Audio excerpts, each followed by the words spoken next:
Hey Earthlings, welcome to the Vegan Time Tunnel Regenerated. So this is a rebuilding of our archive. The archive is designed for the animal movement and marks significant events in the movement's history, significant people, etc. The reason they're being redone in this regeneration format is to make them a little bit sleeker and a bit quicker, a bit shorter, and also fully caption them as well to make them more user-friendly. That's the general idea of it.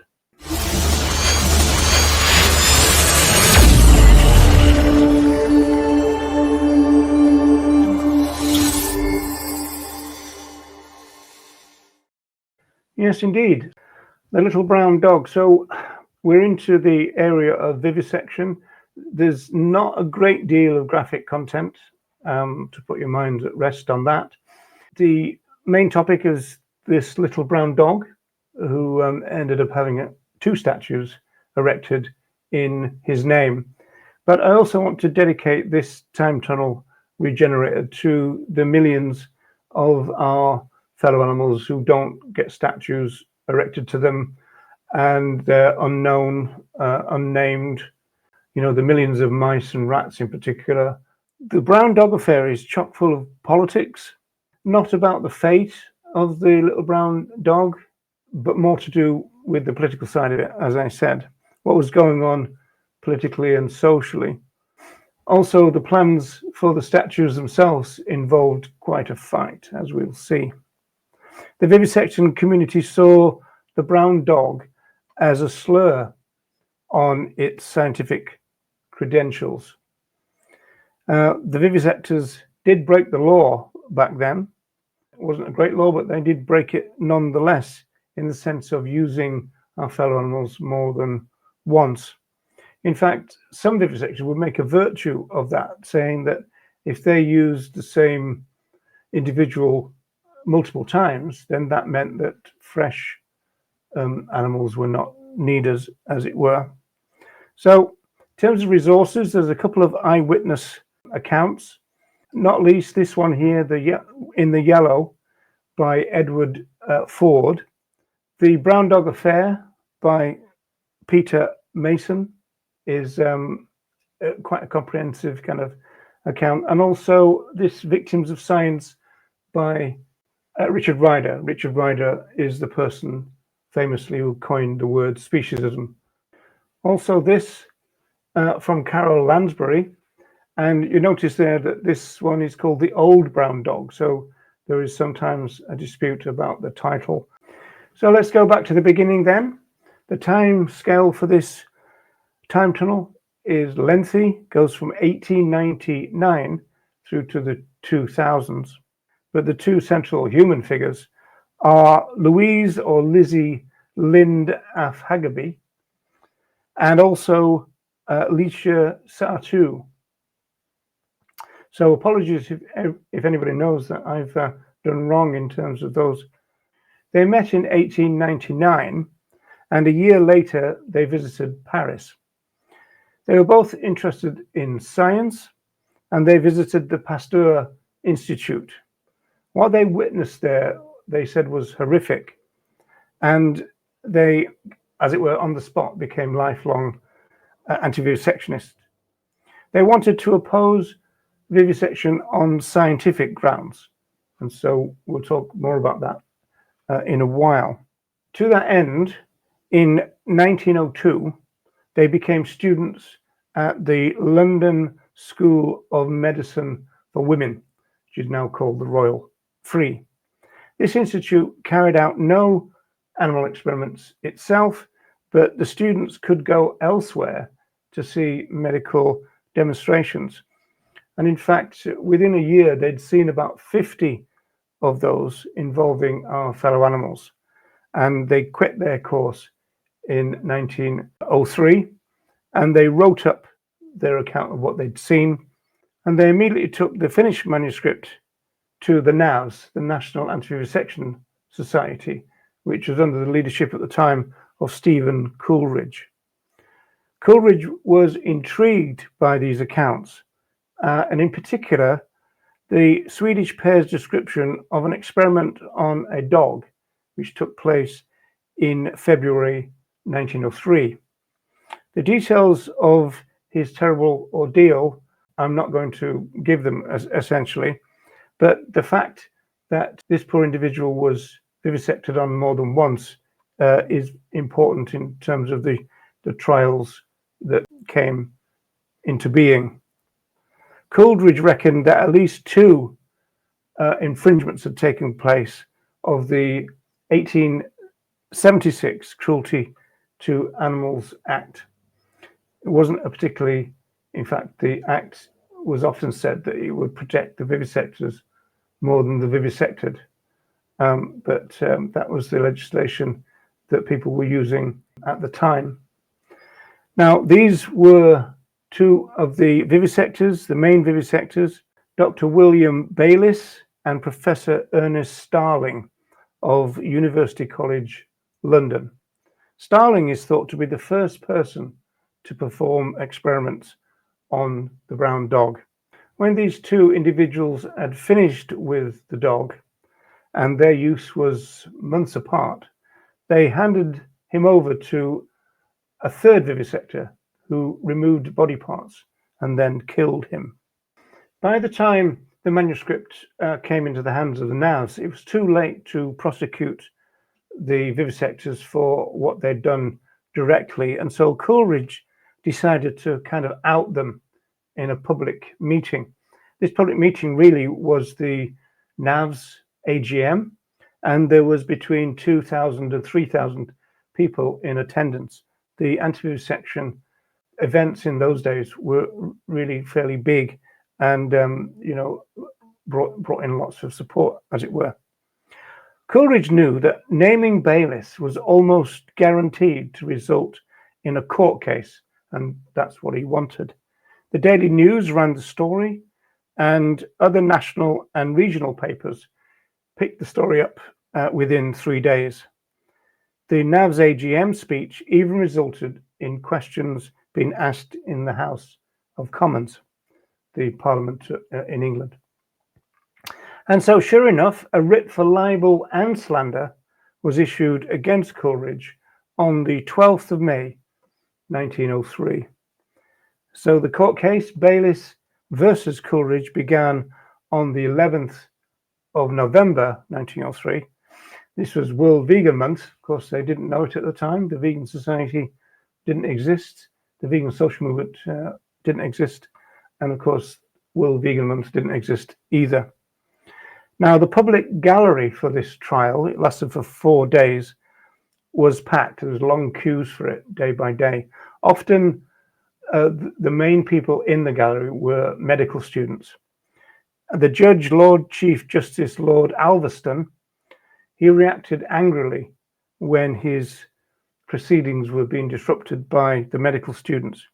He told them that his was a court and not a lecture theatre. Starling was first to give evidence, giving graphic details of what he did to the little brown dog. Even the Lancet, which is famously pro-vivisection, allowed that Starling had technically broken the law. That's how they tried to spin it at the time, that it was a technicality. Lind and Charteur's account of what they witnessed was gruesome. In terms of the repeated use, they said the dog already had 6 previous scars on his abdomen. While they claimed that the dog was conscious during the proceedings, Bayliss claimed that the brown dog was knocked out, unconscious, and for the duration. Kind of common vivisection claim to this day.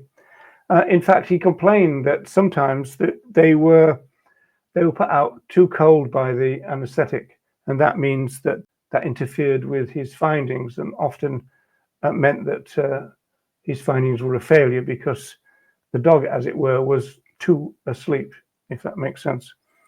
Lord Alderson, in summing up, and this is in this account here, this is Shambles of Science by Lind and Charteur. Now, this is interesting, really. the idea of associating vivisection with the slaughterhouse, with the title. So that's a good kind of move in a way. Their account of the plight of the brown dog, which had been published earlier in the year in this book, was declared by the judge as a hysterical book. So this is interesting in terms of the debates that go on, in terms of the feminist or eco-feminist notion of the ethics of care. Rufus Isaacs, who was Bayliss's solicitor, he accused the Swedish women of using sex and race to make their points, and even demanded who were these Swedish women to criticize British scientists. Lind was also described in court as the most ignorant person to ever enter a lecture studio for medical students. So all of this kind of usual treatment of women by the medical profession and dismissal of, was the very reason why Lind and Chartour wanted to study medicine and become scientists themselves, trying to give them some credibility within the debate, as it were. They wanted to tackle vivisection, as I said, on scientific grounds. So in some senses, this could be said to be one of the forerunners or one of the first things that happened in terms of scientific anti-vivisection. In fact, they were severely critical of other women who would break down in tears when describing vivisection in public. So this really is very much in the kind of reason versus emotion type debates that are sometimes prevalent. In terms of the trial, it won't be any surprise to find that the vivisectors won, and Coleridge was heavily fined to the tune of about £250,000 in today's money, and that's just shy of 300,000 US dollars. The trial ended at 6 p.m. and reportedly at 10 a.m. the following day, Bayliss's solicitor turned up to get the money from Coleridge. Bayliss, of course, said that he would donate all the money that the court gave him to vivisection experiments. What saved the Navs and Coleridge at the time was that the coverage in the press meant that public funds were pouring in. In fact, so much so that the fine was able to be paid, and also the Navs were able to gain quite a bit of funds on top of that. The Daily News said that the trial was a miscarriage of justice, while the Times said that the behavior of the students in the public gallery amounted to what they called medical hooliganism. They said that these medical students had a dodgy set of morals. Within days of the verdict, Louisa Woodward approached Lizzie Lind with the idea of erecting a statue of the dog. And this was going to be fountains on 2 levels, which was very common in those days. Fountains on a high level for horses and below for dogs, etc. Those kind of things. And so, to cut a very long story short and a very political story short, Battersea became the place that accepted the location to be where the brown dog fountain would be. So this is the fountain, the original fountain. Battersea was also the home of anti-slavery and anti-vivisection campaigner William Wilberforce, and famously the Battersea Dogs Home, of course, and also the location of a People's University, which amounted to be a polytechnic, which was set up to give working class people a chance of higher education and good vocational qualifications, and also the Battersea General Hospital. Now, this hospital was known as the anti-vivisection hospital, or the anti-viv. In fact, sometimes it was called the old anti. So the anti-viv hospital had a strict anti-vivisection policy, they would not employ doctors who vivisectors, and because of that, vivisectors tried to defund the hospital, but public donations kept it going. Again, public support was very strong. Battersea was also known as being the home of militant trade unionism and other progressive tendencies, not least women's suffrage. So, on the 11th of July, and this is 1906 at this point, Battersea Council give the go-ahead for the fountain. By the 15th of September, the memorial was unveiled. One account says that George Bernard Shaw was there, but most attendees were from the local working class council estate, which is called Latchmere, which was close to the monument. And as we're about to see, luckily so, it was very lucky that these people were close to the monument, because the monument was about to become frequently attacked by medical students. This is the plaque, or the writing on the original monument, in memory of the brown terrier dog done to death in the laboratories of University College in February 1903, after having endured vivisection extending over more than 2 months, and having been handed over from one vivisector to another till death came to his release. Also in memory of the 232 dogs vivisected at the same place during the year 1902. Men and women of England, how long shall these things be? Pretty kind of stirring end. So student Howard Lister leads an attack on the fountain. This is on November the 20th of 1907. 10 people are arrested, and this becomes quite a frequent event in the end. There's lots of actions against the fountain. The statue is attacked with hammers and sledgehammers on a regular basis. November the 22nd, 1907, medical students burn an effigy in central London. They'd often switched to central London from the park because the fountain was now being defended quite heavily by the local police and locals from the Latchmere estate. On December the 10th, 1907, medical students riot in Trafalgar Square. 12 again were arrested.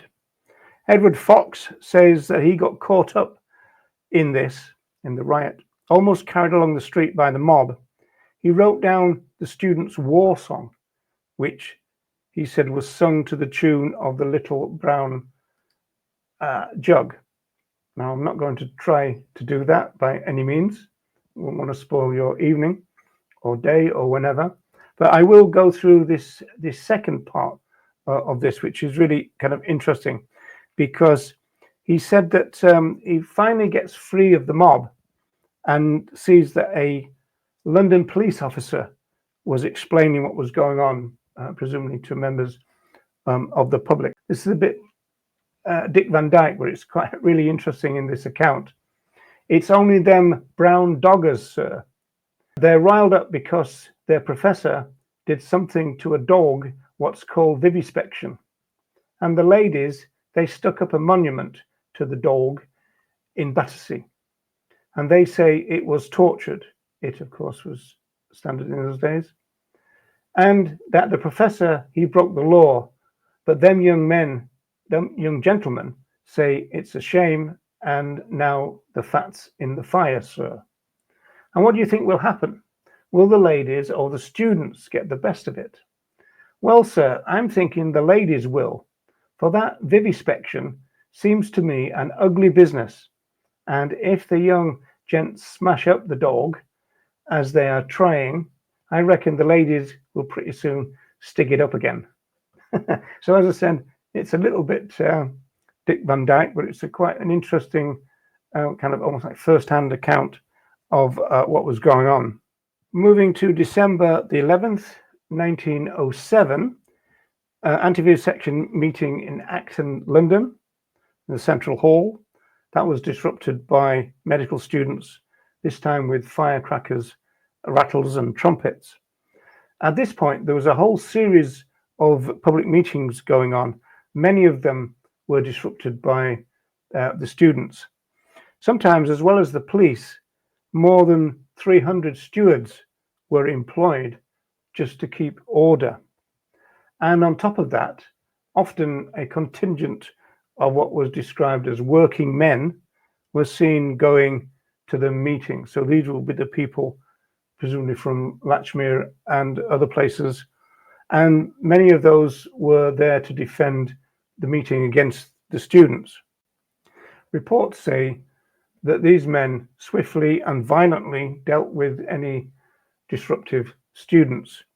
The anti-vivisectionists described them as sympathetic working men, whereas one newspaper labelled them an army of unemployed thugs.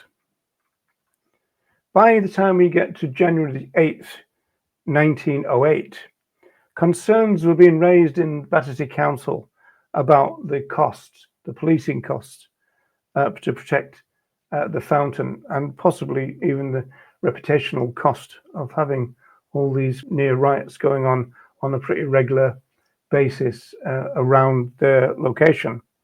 February the 6th, 1908, questions in Parliament were asked about the memorial, again based on this issue of, should we continue? What about the cost, etc., etc. In November the 8th, 1909, medical student called Arthur Allen was arrested trying to bribe a police officer. He effectively tried to bribe the police officer. He wanted the copper to go away for 10 minutes so he could attack the fountain. And to his credit, the officer arrested him rather than take the bribe. Probably got thrown out of the police for doing that. March the 9th, 1910, the council vote to dismantle the memorial. So the pressure kind of gets to them, if you like.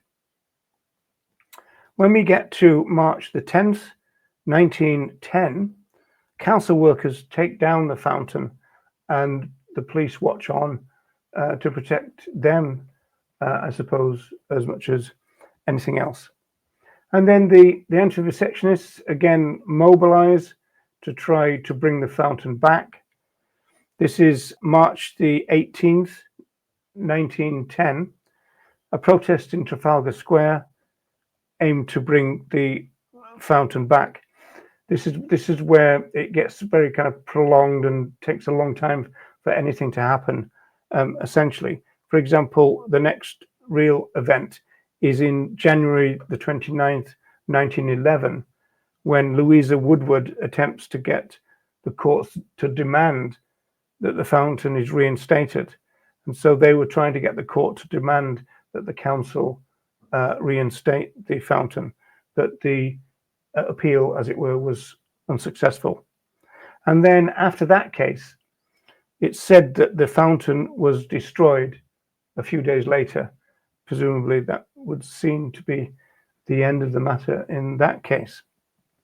As suggested during the Brown Dog affair, local residents from the council estates would join with the police to guard the statue.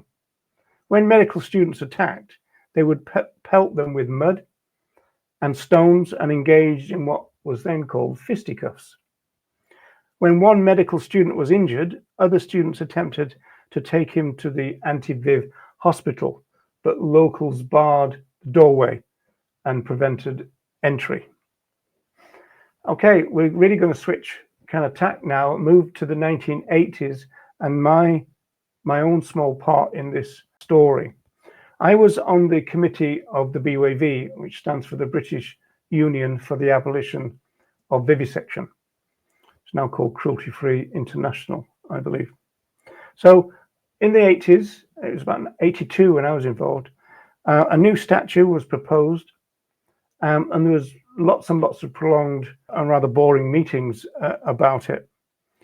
At the same time I was on the committee, so was someone called Dave McCall, who was the European Director of Sea Shepherd Conservation Society at the time.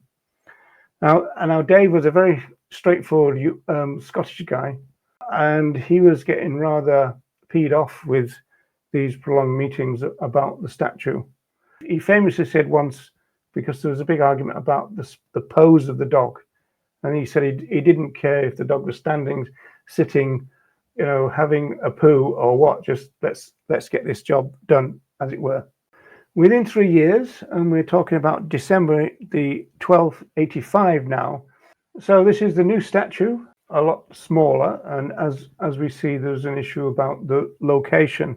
And in fact, in 1992, the Battersea Park owners, the new owners, which was Wandsworth Council, they removed the statue. 1994 sees a renewed campaign by anti-vivisectionists, and so the statue is returned, and so it was brought back, but in a much more secluded location.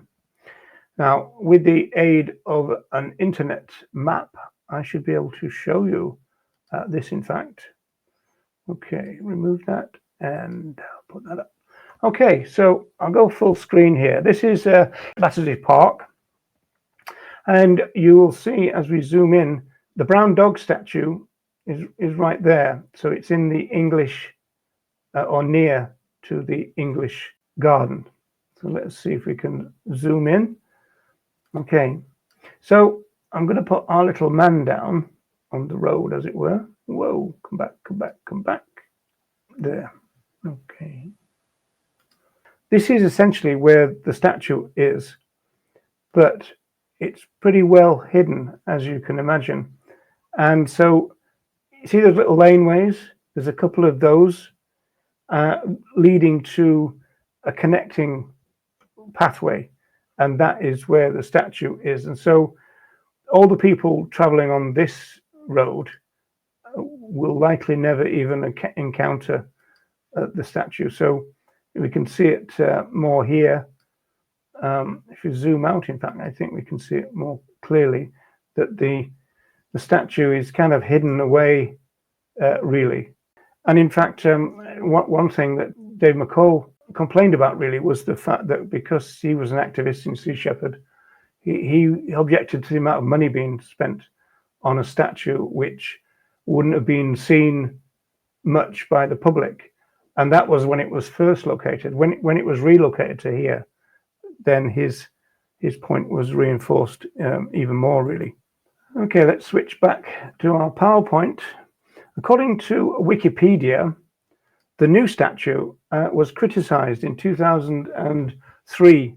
Hilda Keane wrote this book, Animal Rights. She thought that the brown dog, the first one, was very kind of defiant. The pose of the first dog was very kind of defiant in the face of his ordeal, whereas she complained really that this pose kind of reduced the dog to the status of a pet. The dog has changed from a public image of defiance to a pet. So for Keane then, the new brown dog is too safe. Statue should make people feel uncomfortable, whereas this dog, as it were, doesn't. And so that was her objection to it. On September 2021, now really coming up to date, as it were, this is the 115th anniversary of the original statue's unveiling. A new campaign was launched by author Paula Owen to recast the original. Now what you see here is a model of the recast as it would be, and luckily Owen seemed to have had a car with a top that opens sufficiently to plonk this in the middle there. And so she wrote a book as well, The Little Brown Dog, to accompany this effort to bring the original back. And so just to end off then, this is The Guardian. It quotes Owen from her book. And this all provides really a summary for us to end with. The issue became a lightning rod for continuing disturbances, riots, and rallies across London. The statue was subjected to repeated attacks by outraged medical students. It's interesting in the history of our movement that the first violent, organized violence took place by the medical students and was defended by the equally outraged working class locals of Battersea, plus a cast list of feminists, suffragists and suffragettes, trade unionists, radical liberals and anarchists, which just goes to show what you can do if you think and act intersectionally. The situation became a national talking point and was debated in Parliament. The statue was protected at great expense day and night by the police. So as I said, that does provide something of a pretty good summary of the case. So that's your little brown dog and the drama and controversies and issues that were raised by it. And so there's your little brown dog story and another of our regenerated vegan time tunnels. There's going to be one again pretty soon, so look out for that, and I'll see you again shortly. Bye for now.